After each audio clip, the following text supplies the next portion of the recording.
It was the final day to submit internal transfer requests when I saw it. There, on the company's internal portal, was a pending application to transfer my position to a branch office 1,000 miles away. The request had been filed under the name Clara, who was both my mentor at work and my long-term girlfriend. A cold feeling washed over me, and my hand felt unsteady as I picked up my phone to call her. When she answered, her voice was casual, almost dismissive. "Oh, that? Ethan put that in for me. He said he was just playing a joke on you. You can just go in and cancel it." Ethan. He was the new intern who had attached himself to Clara, effectively forcing her to be his mentor. I gripped the phone, unable to speak for a moment as her words settled in. The career I had spent 5 years carefully constructing was apparently just a punchline for someone else. I didn't get into an argument with her. I simply packed up my desk, and when the day of the transfer arrived, I went to the new branch office. It was Clara, in the end, who fell into a panic. "Didn't I tell you to cancel the application? You didn't cancel it?" No, I hadn't. When I first discovered that my role was being relocated to an office across the country in Los Angeles, I felt frozen in front of my computer screen. I had been perfectly clear with Clara about my intentions. During this transfer period, I was planning to stay in the marketing department that she managed, becoming her official second-in-command. This was the professional trajectory we had mapped out together 3 years prior. Yet the system was now showing my reassignment was confirmed. If I hadn't thought to check the portal, I would have missed the cancellation window entirely. I took a deep, steadying breath and dialed Clara's number. Her response was so careless it was as if she were discussing the weather. "Oh, that thing? Ethan said he wanted to play a joke on you, just to see if you would catch it before the deadline." She added, "The deadline hasn't passed, so just remember to cancel it." The casual way she dismissed it was stunning. I clenched my hand around the phone, my voice coming out tighter than I intended. "So you think this is just a minor thing? Are you going to be difficult about this again?" Clara's patience was already wearing thin. "Is it really that much of a big deal? Just cancel the request. Ethan is just a kid with a lot of energy. He was only messing around with you." I stared at the transfer confirmation on my monitor, my throat feeling dry. And what if I hadn't noticed it in time? He was misusing system privileges. I could report him to human resources for this. Clara's tone became sharp and cold. "Alex, I swear, you're becoming more and more unreasonable. It was a simple joke, and you want to report him for it? When are you going to learn to be a little more forgiving?" She seemed to get more agitated as she continued. "I've explained this to you so many times. He's a recent graduate, just an intern who doesn't have anyone to rely on in this industry. As his mentor, what's so wrong with me looking out for him a little bit more? If you're going to file a complaint against him, you might as well file one against me too." With that, she hung up the phone. I stood there, speechless. It felt as if all the warmth had drained from my body. From our college days to our professional lives, Clara and I had known each other for 7 years and had been a couple for 5 of them. She was my girlfriend, and in many ways, she had been my guide in the corporate world. I thought back to when I was just starting out and nearly ruined a major project. She had stayed up with me through the entire night, her eyes focused as she helped me meticulously revise the proposal. I also remembered the company party that year when a senior manager, using drunkenness as an excuse, was harassing me. She had grabbed his wrist and squeezed with surprising strength until he was apologizing profusely. Afterwards, she had draped her own coat over my shoulders, and with a gentleness I'd never seen from her before, asked if I wanted to be her boyfriend. For 5 years, I had grown accustomed to her being by my side. Everyone in our lives said we were a perfect match, destined for each other. We had even introduced each other to our parents and were on the verge of discussing marriage. Everything was supposed to proceed smoothly from there. But now, staring at the computer screen, all it would take was a single click to retract the transfer application.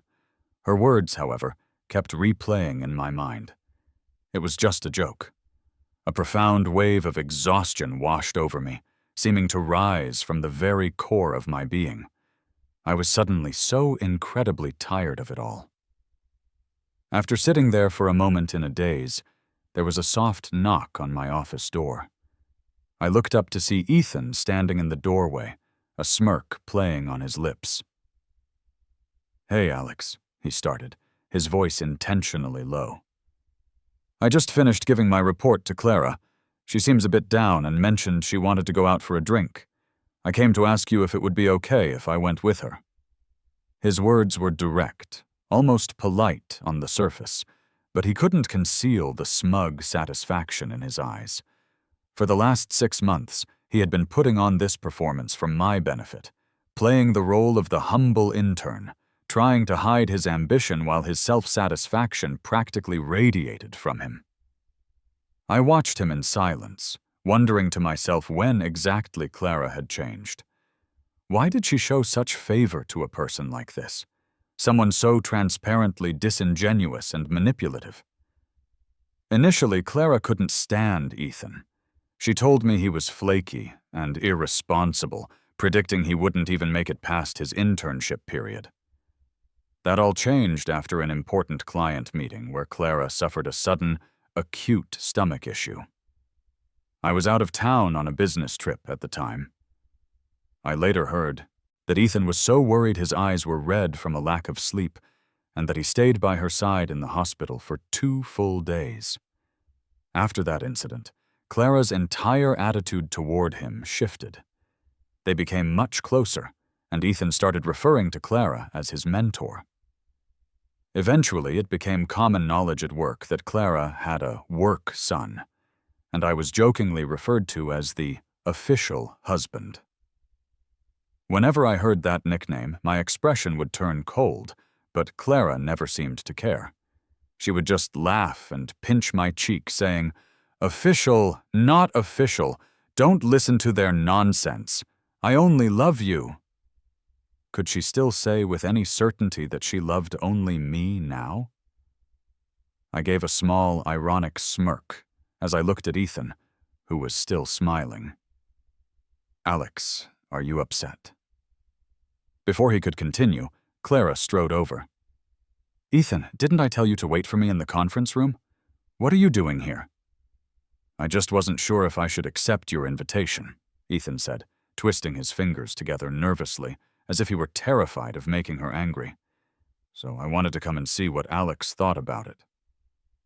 Clara's expression immediately softened. "I want you to come with me. Do I need to get someone else's permission for that?" But Ethan just looked down, the corner of his mouth twitching into a barely suppressed smile, all while maintaining a posture of hesitation. Clara turned to look at me, her gaze impatient. "Hasn't Ethan been respectful enough toward you? He even comes to ask for your permission before going out for a meal with me. And you? You're still making a fuss over a little joke." She still believed that altering my career path without my consent was nothing more than a trivial prank, and that I was the one being unreasonable. But why? Why was I expected to simply accept a joke like this? I let out a cold laugh. "Respectful? Have you genuinely not noticed all the little flirtatious games he's been playing with you for the past 6 months? Bringing you breakfast every morning, writing you little notes in front of the entire office, fawning over you like some lost puppy. You call that having professional boundaries? He practically begged you to be his mentor. If he isn't embarrassed by his behavior, everyone else who has to witness it is disgusted. This whole phony act he puts on, you really can't see through it at all." The color drained from Ethan's face. His shoulders began to tremble slightly, and tears started to well up in his eyes. Clara's expression turned grim. "Alex, why have you become so aggressive?" She suddenly let out a sneer, her tone filled with mockery. "With an attitude like this, you think you're the official husband? Honey, you wouldn't even make the C-list." It felt as though something sharp had pierced directly through my heart, a sudden and searing pain. I never imagined Clara would humiliate me in such a way. Who did she think she was? Some kind of queen? The C-list. Was this her way of breaking up with me? I stared at her without blinking. Her expression wavered for a moment, and she was the first to look away. I knew that, just like me, she was thinking of all the years we had spent together. For so long, we had relied on each other, always careful never to hurt one another. But this time, Clara had truly changed. Her loyalty had completely shifted in Ethan's favor. "Ethan is a good kid. He won't really take it to heart," she said. "Just give him a simple apology, and this will all be over." With that one sentence, the trust and intimacy we had carefully built over 5 years came crashing down. I calmly shook my head. "That's not happening." Clara's tone turned sharp and cold. "Alex, are you really going to be like this?" I was slightly taken aback. Like what? Everything she was saying felt utterly absurd. Suddenly, any desire I had to argue with her vanished. "This is who I have always been." With that, I turned around and shut my office door behind me with a loud bang. Sitting at my desk, I found myself staring at the transfer system on my computer again. There was only an hour left. In 1 hour, my transfer application would be locked in, making it impossible to cancel. I would be forced to leave the city I had lived in for so long and move to Los Angeles. But I still didn't click the cancel button. I just looked at the screen silently for a while, then started searching for all the information I could find about the Los Angeles branch.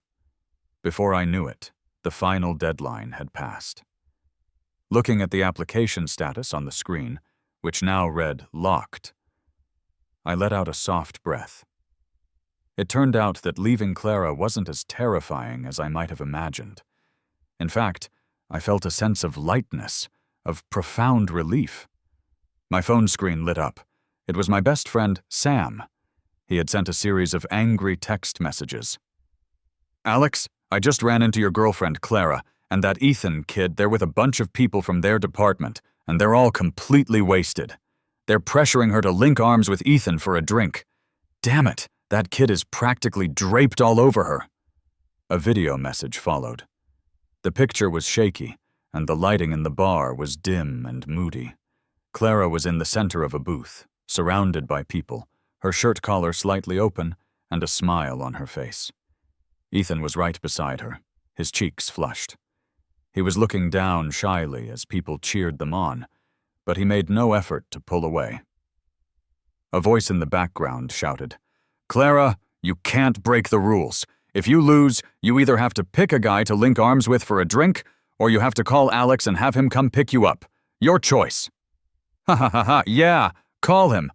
Let's see if our star manager will do you the favor." The atmosphere was reaching a fever pitch. Everyone knew we had been fighting and was more than happy to stir the pot. Hearing this, Ethan looked up at her, his eyes full of hope. Clara frowned, seemingly annoyed by the commotion. She was silent for a few seconds. Then she pulled out her phone. Ethan's face went white. When she spoke, her voice was stiff. "I was a bit heated earlier. I've calmed down now. Come over here, apologize to Ethan in person, and I'll pretend tonight never happened." I said nothing. Clara's patience ran out quickly. "Say something. Is it really that hard for you to just swallow your pride for once?" "Clara, if you're waiting for an apology from me, you can forget it." "Fine, Alex, you've got guts." Clara's anger was fully ignited. "Then you can just listen on the phone while I link arms and drink with someone else." I hung up. At the same time, a new video from Sam came through. The scene was chaotic. Clara had smashed a glass on the table. Ethan's voice was trembling, tears on the verge of falling. "Clara, let's just stop playing. Don't be angry." "Who said I'm not playing?" Clara shot her head up, her gaze sharp as it pierced through the camera. She had obviously spotted Sam filming from a distance. "What are you hiding for? Keep filming! Let your good friend see exactly who I'm kissing right now!" She suddenly grabbed the back of Ethan's neck. Amid the gasps of the crowd, she kissed him hard. Seeing that, my heart still clenched with an inevitable pang of pain, but the sharpness of it came and went quickly. I closed the video and went back to the work I hadn't finished. A long while later, I sent a message to Sam. "Want to go shopping with me tomorrow for some lighter clothes? I hear it's hot in LA." Clara and I were in a full-blown Cold War. Before it began, her last message to me was, "Did you cancel the transfer request?" "None of your business." "You'll definitely cancel it. We've been together for 5 years. You can't live without me. Alex, you have to apologize to Ethan. Until you apologize to him, I'm not saying another word to you." I just blocked her number.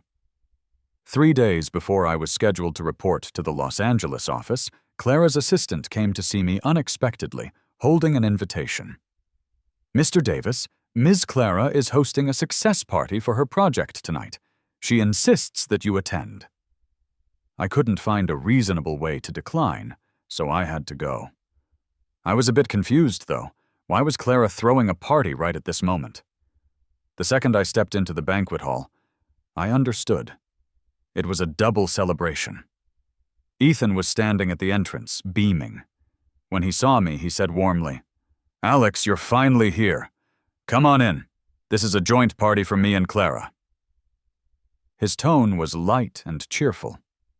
"Today's the day I officially became a full-time employee, so I begged Clara to move her project party to today so we could celebrate together.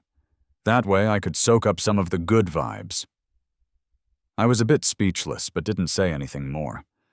Our breakup was a certainty at this point, and I didn't have the energy to react to his kind of gloating. I found a seat in a quiet corner, just wanting to wait until I could politely leave. But Clara found me. She paced back and forth in front of me, her tone irritated. "Alex, what are you doing hiding over here? Go to the main table." I refused. Clara took a deep breath, visibly suppressing her displeasure. "You've had me blocked for 10 days. Are you still not over it? Do you really have to embarrass me in a setting like this?" I met her words with silence. She practically gritted her teeth and whispered, "At what party have you not sat by my side? Is it really worth making such a scene over something so insignificant?" Her voice attracted the attention of others nearby. Seeing the tense situation, a few colleagues hurried over to smooth things over, half persuading and half pulling me toward the main table. Clara's expression eased slightly. There was an empty seat reserved next to her. A moment later, Ethan arrived, looking young and vibrant. "Alex, you're here," he smiled, his eyes crinkling. "Clara and I were just talking about the department's team-building event. She said she's going to take me hiking. You should come too, Alex, right?" My fingers paused. I remembered that not long ago, Clara had promised me that after her project was over, she would take me to a mountaintop to watch the sunrise, where she planned to propose to me in a special way. Her ears had been red when she said it, her tone uncharacteristically nervous and solemn. Now, my heart was racing again, but this time it was from a wave of nausea. I remembered the video from the bar that night of them kissing passionately. "You guys go ahead. I'm busy with handover work and won't have the time." I raised my glass, my gaze calm and steady. A spark of triumph lit up in Ethan's eyes, and his grin almost reached his ears. Clara's face, however, darkened. Under the table, She gripped my wrist fiercely. After the banquet, Clara cornered me outside the restroom. "Alex, what was your problem tonight?" "No problem." "How long are you going to keep this up? You already canceled the transfer request. Ethan even said he was going to tell you about it that day, but you found out first. Even if you hadn't, he would have reminded you." "Really?" I didn't believe it for a second. Ethan was full of schemes. Why would he ever do me a favor like that?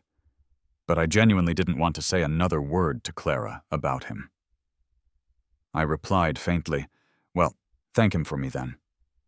"Don't you dare use that sarcastic tone with me," she hissed.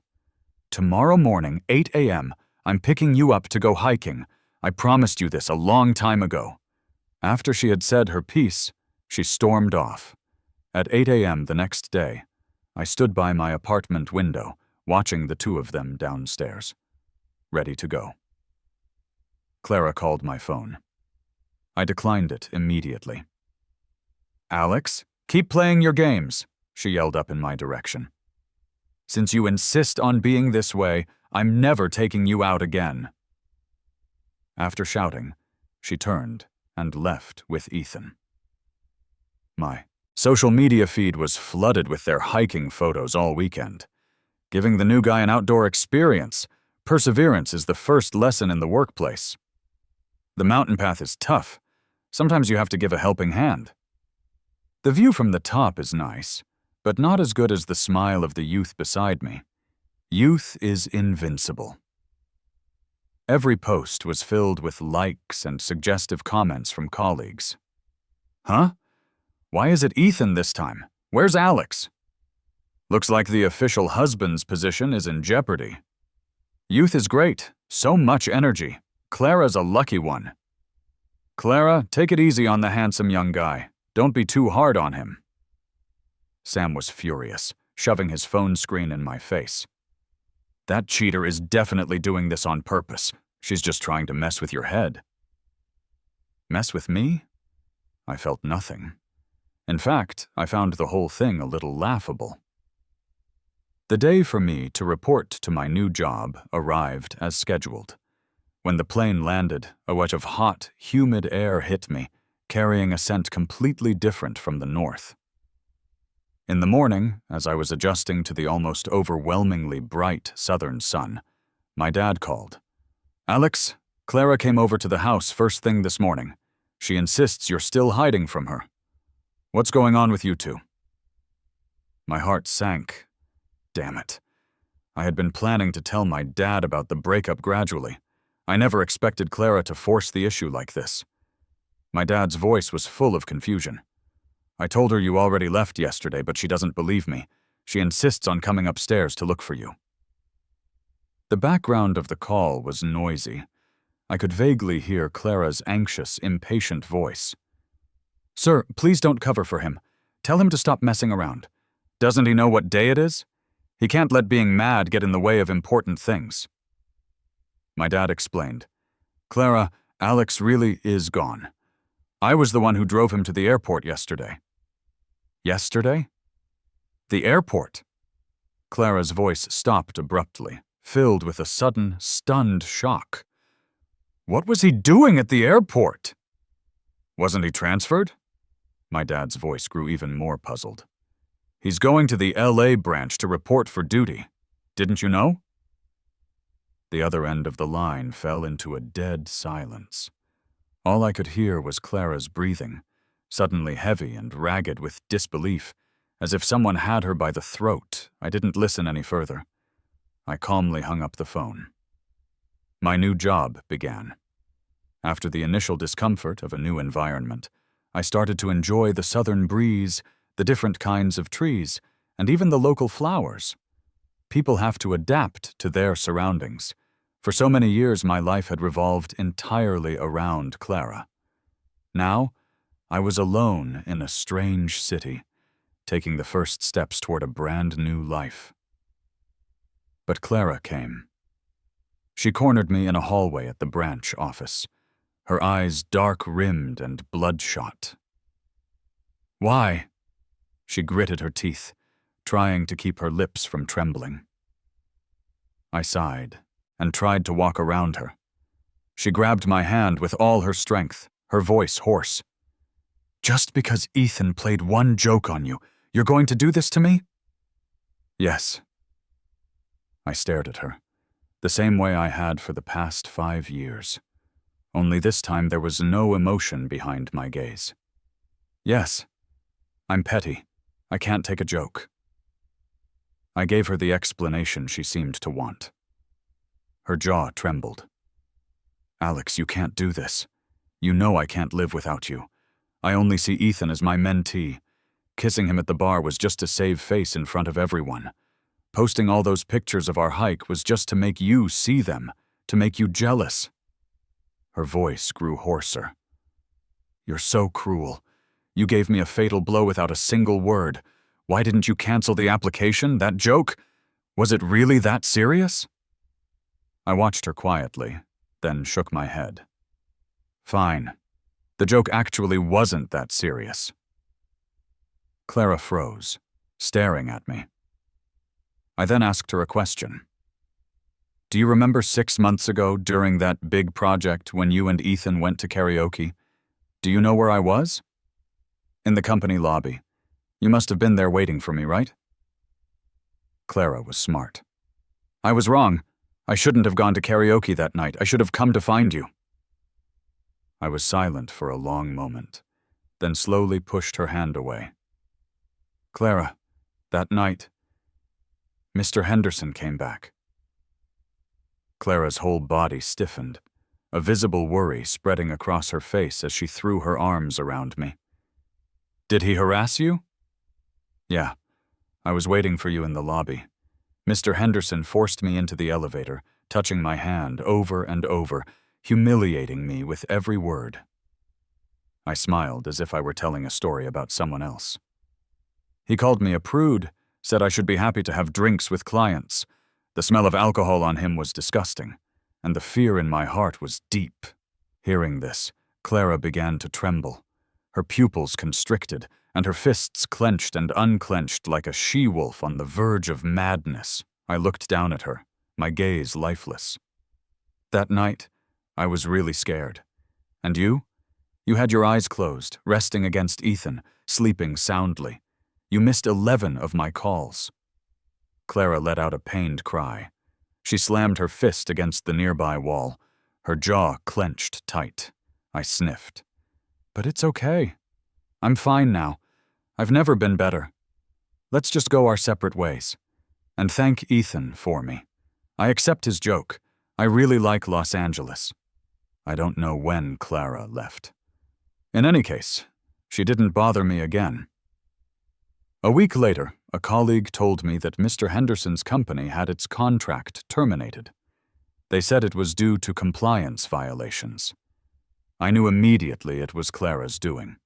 She was smart and knew how to vent her anger while achieving her professional goals. I didn't pay it much mind. I just focused on enjoying my new job. I went home for the Thanksgiving holiday and ran into Ethan right outside my house. He was waiting for me. Our eyes met. The smugness in his was gone, replaced only by jealousy and resentment. "Alex, you won! Clara won't let me near her anymore." His words were filled with bitterness. "I just don't get it. What is it about you that she finds so attractive? Are you better looking than me? Are you younger? Are you better at charming her?" He stepped closer, staring at me. "You're not better than me at anything. You only won because you met her earlier." I was getting annoyed. "What are you even blabbering about? Venmo me $2,000? Ethan was stunned for a second, then sneered. "You're so proud of yourself. Too bad you're in LA, and I'm still in Clara's department. So what if she loves you? 1,000 miles is enough to create countless cracks in a relationship. And I've got the home field advantage. We'll see who wins in the end." He was declaring war. I was so tired of hearing it. I turned to leave. "She's all yours. Go on. Go get a room with Clara. I'll even pay for it." Ethan froze again, and from the shadows of a corner, a haggard figure emerged. Clara's face was pale, her eyes lifeless. The image of a workplace elite was long gone. I stopped and looked at her calmly. Ethan, however, was in a panic, fixing his hair and forcing a smile. "Clara, you're here too. I was just passing by." "Get out!" Clara's voice was low and suppressed. Tears instantly welled up in Ethan's eyes as he cried and grabbed her arm. "Clara, I'm sorry. I shouldn't have come looking for Alex on my own, but I couldn't help it. Why am I not as good as him? Why?" "I said get out." Ethan left, dejected. Clara stared at me, speechless for a long time. I finally decided to go inside, which prompted her to speak. "Alex, I'm planning to resign and find a job in LA. I'm going to win you back." I remained silent. Clara forced a smile. "I know I made a huge mistake, so I'm ready to atone for it. Wait for me in LA. I will definitely come find you." She was so earnest, as if she were taking an oath. But I didn't need her vows. I was still silent. Clara grew anxious. "Alex, give me a chance. I really can't live without you. I'll come find you and we can start over, okay?" No. I had no desire for that.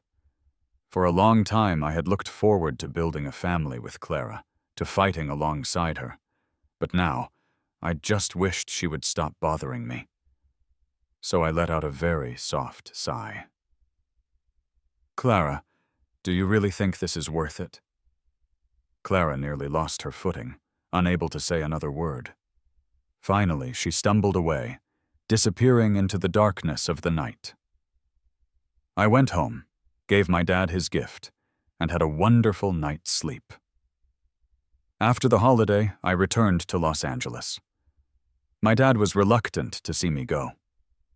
I just told him, 3 years at most, and I'll be back. My dad said he would support whatever decision I made as long as I was happy.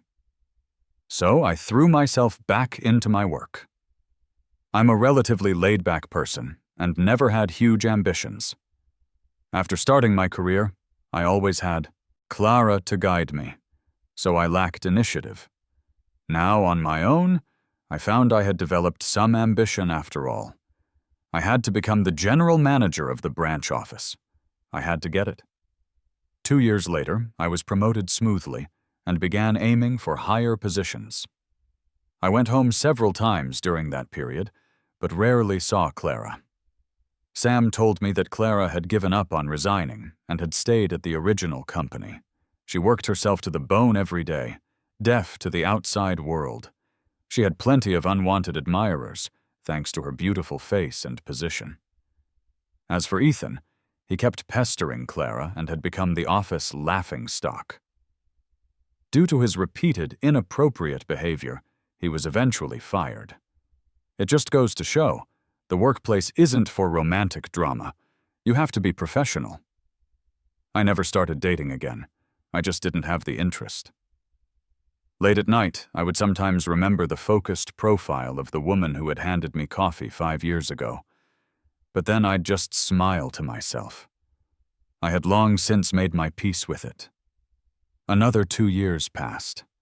I was transferred back to headquarters as a senior executive, a huge leap in my career. The trials and tribulations of the past years had become the fertile ground that nurtured a professional's growth.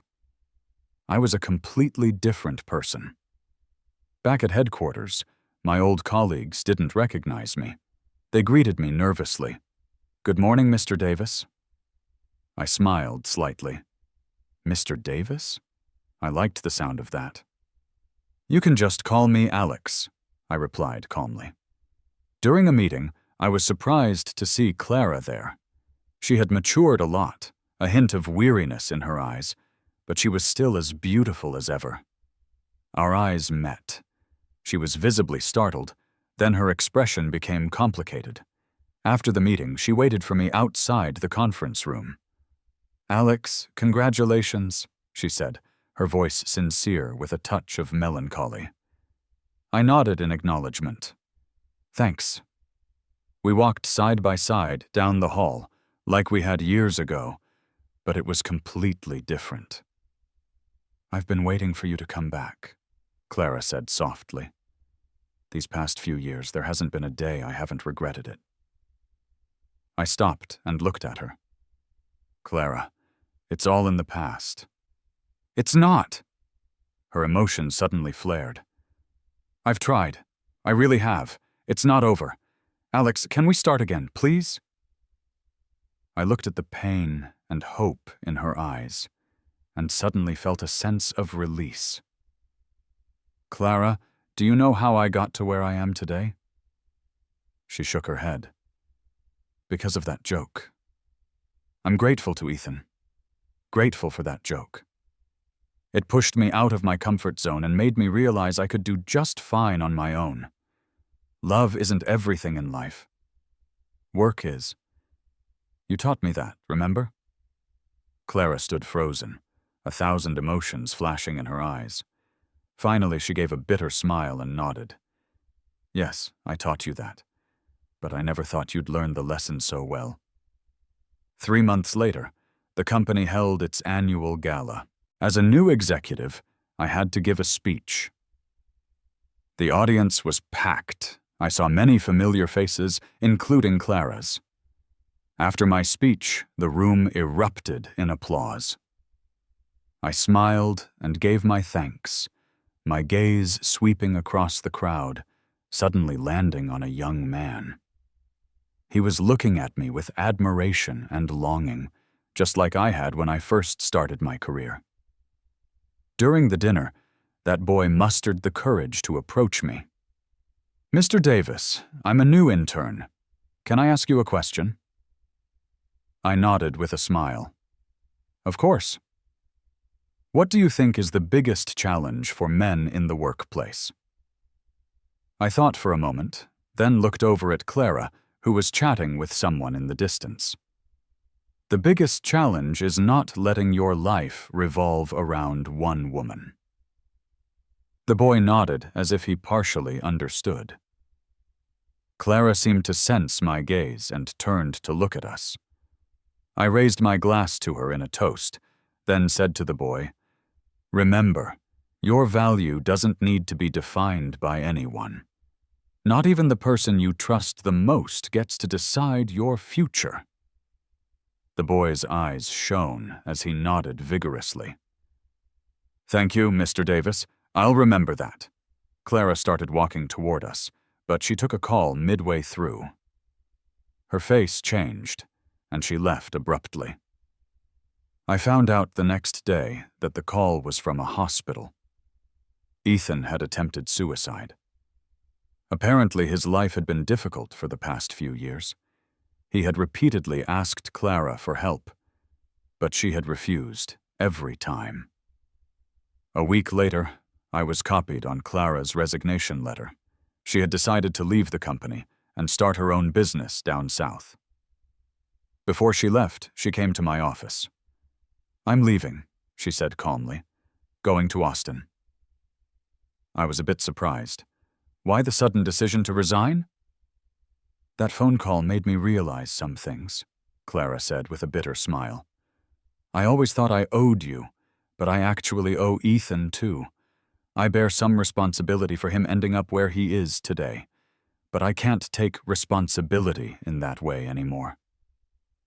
She looked at me, her eyes clear. Alex, you taught me a very important lesson.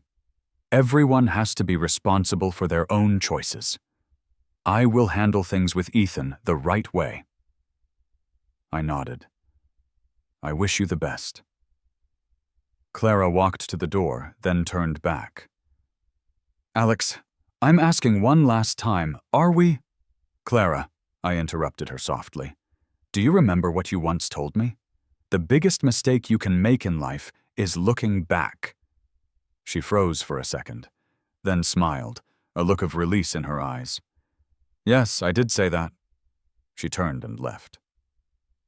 I walked to the window and watched her car drive out of the company gates, getting smaller and smaller in the distance. My phone buzzed. It was a notification for a new project kickoff meeting. I picked up my notebook and walked toward the conference room. Outside, the sun was shining brightly.